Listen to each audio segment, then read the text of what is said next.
Hey everybody, welcome to the quarantine COVID cooking corner, or maybe cooking with Chef James. I don't know. We haven't decided on a name yet. We don't know what we're gonna do. But what we do know is that we're not in Bodie's Bowl right now.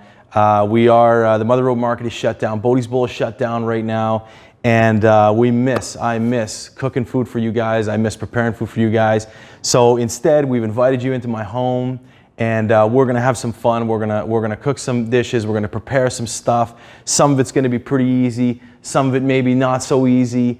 But today we're gonna start nice and simple, and I'm gonna do this for a good friend of mine from back home in Canada, Tim. He requested that we do some nachos and some salsa. And I'll tell you what, Tim, I'll meet you in the middle. We're just gonna do the salsa. I've got a really, really wonderful recipe here for a nice salsa fresca. Some of the salsa recipes you're used to making at home involve a lot of boiling, some canning, jarring, things like that. This is just a really fresh take on that. We've got some tomatoes, some beautiful jalapenos, onion. We've gone ahead and roasted some garlic ahead of time, lime, cilantro, a little bit of honey. Got to have a little bit of sweet in there, just a little bit. You won't even know it's there. So yeah, let's get started, guys. First thing we're going to do is we're going to take a look at our tomatoes. We've already given these a rinse. We've already made sure they're clean. We'll kind of look them up and down and make sure they're in pretty good shape. So this one here, you can see kind of a little bit, there's some bruising, maybe even a little bit of mold. Maybe at Bodie's Bowl, I wouldn't use this one, but here at home, chop it off. Take a look inside that tomato. That tomato's still in great shape. I don't like wasting food, so we're not gonna lose that tomato. This one here, a little bit of bruising at the end there. I like to get my tomatoes when I can. I actually like to go to Las Americas, just on Lewis, and I think right around first right by the bridge, 244 there. And you can get the tomatoes there for as little as 99 cents a pound sometimes, and they're beautiful Roma tomatoes. They're perfect for this type of recipe.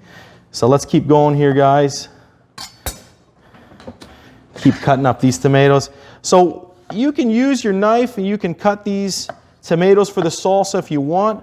What I like to do is I like to use a little bit of a food processor here, guys. Again, you can chop if you want. This is gonna make it a little bit less work for you. And these food processors, if you don't have one, they're not expensive. This one here that I'm using, I picked this one up on Amazon. I think I paid $40. It comes with a whip attachment, a whisk attachment, comes with an immersion blender in there. So we'll throw this on. A second here, guys.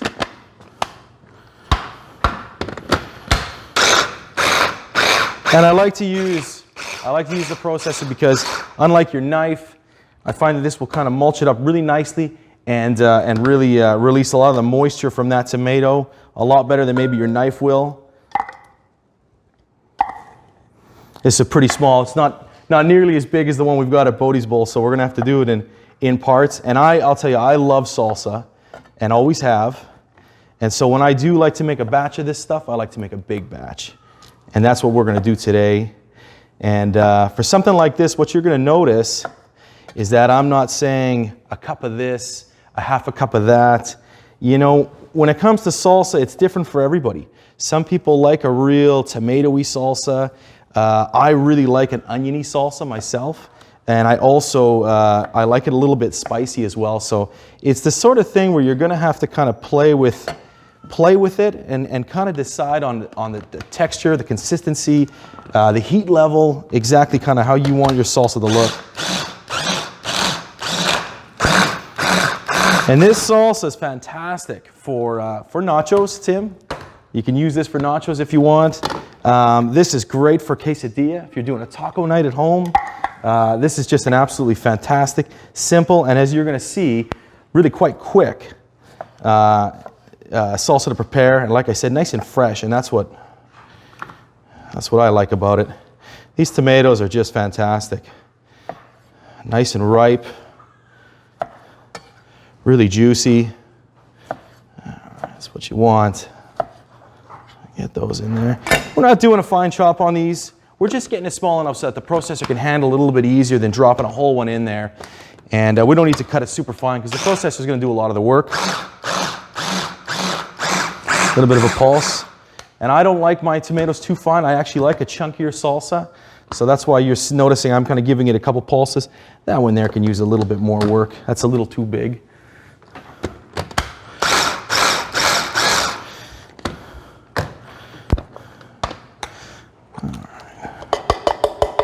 There we go, that's a lot of tomato. This is gonna make a real nice big batch of salsa. Be able to eat this for a little while. Get at the onion, same deal. You wanna give this a nice rough chop. Doesn't have to be super, super fine chop. Just small enough that you can get this in there and the processor kind of work its magic for you here. Small batches. Yeah, at Bodie's Bowl we've got a big Robo Coupe. And boy, we'll probably do all this in one shot. So.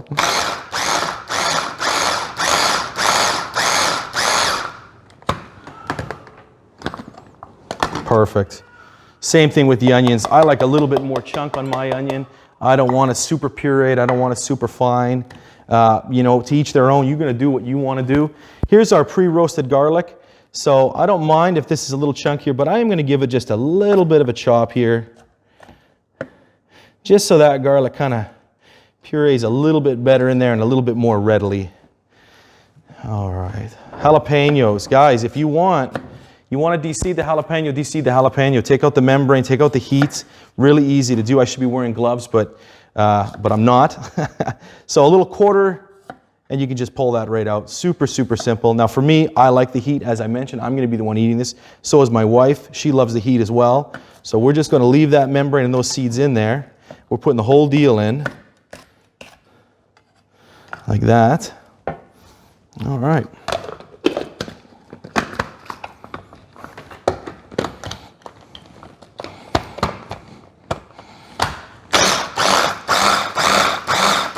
I'm going to cut these jalapenos up a little finer, the garlic up a little finer, just because I don't know if I want a whole giant chunk of that when I dip my nacho or my quesadilla or whatever I'm going to use this for. That should be good.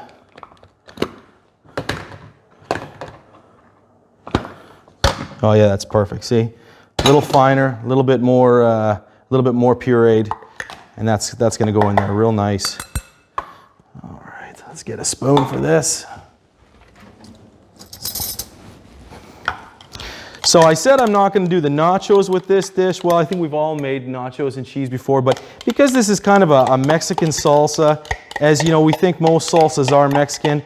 Doesn't necessarily have to be. I mean, you can do anything you want with a salsa, or like a chutney. It can be an Indian thing. You're eating it with naan bread, or you're eating it with some sort of a curry. But for this is definitely very much a Tex-Mex Mexican salsa.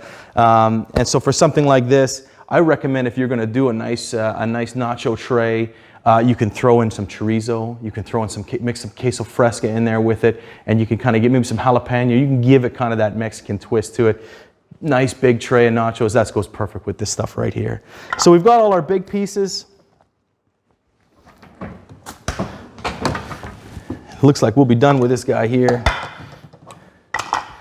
And for me, it wouldn't be salsa if we didn't have a little bit of fresh cilantro.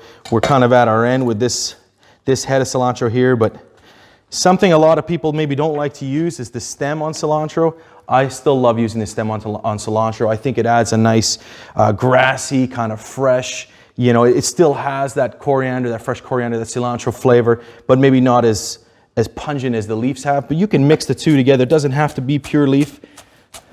And that's where we're at right now, so we don't really have much of a choice. But again, as I've mentioned before, I really don't like to waste food. I don't like to waste product. When I see I've got something like this in the fridge, yeah, I mean, cilantro is really inexpensive, but you know what? There's still a lot you can do with that. So, you know, why not use it? And I love cilantro. I love the smell of cilantro, so I like to put quite a bit in my salsas. We're going to get some lime juice in there. If you've got fresh, great. You can use lime juice. If you don't, it doesn't matter.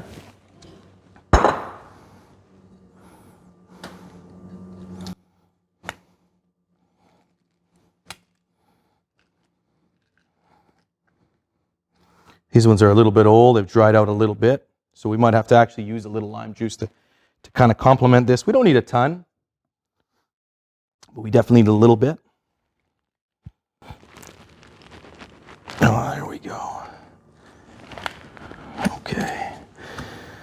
And finally, the last ingredient we're gonna throw in here, guys, anytime I'm using tomato, it could be for a bruschetta, it could be for an Indian dish, Italian dish, it doesn't matter. The natural acidity with a tomato, I always like to add a little sweet. My go-to is honey. You can use white sugar, brown sugar, agave nectar. You can find that really easily. Agave nectar is going to be a little runnier than honey. So you could say maybe it'll work even better for this. I don't have any, but I do always have honey, so we're definitely going to throw some of that in there. Just a little bit. You don't want the sweet to be any sort of a dominating flavor in this, but it's like seasoning, it's like salt. You don't want to taste the salt, but in the background, it'll bring everything together real nicely. And I find a little bit of sweet in something like this really brings everything together very, very nicely. Gonna get a little bit of salt in there. We can always add a little bit more later, so maybe go easy on it at first. Give that a stir. Yeah, that's really nice. A lot of tomato in here. And as I mentioned, I do like my onion. So there's no shortage of onion in this batch as well. I see some big chunks of tomato in there, and that's okay. That's fine. Now, when this sits for a little bit, you'll notice, because we've added in some sugar in here, and just the natural juiciness of what we've got with the products we're using, the tomato, the onion, everything, this will actually kind of get a little bit more juicy as time goes by. But for right now, let's give it a taste.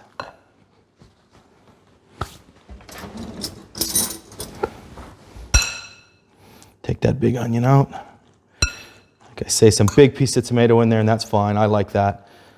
Stir that around.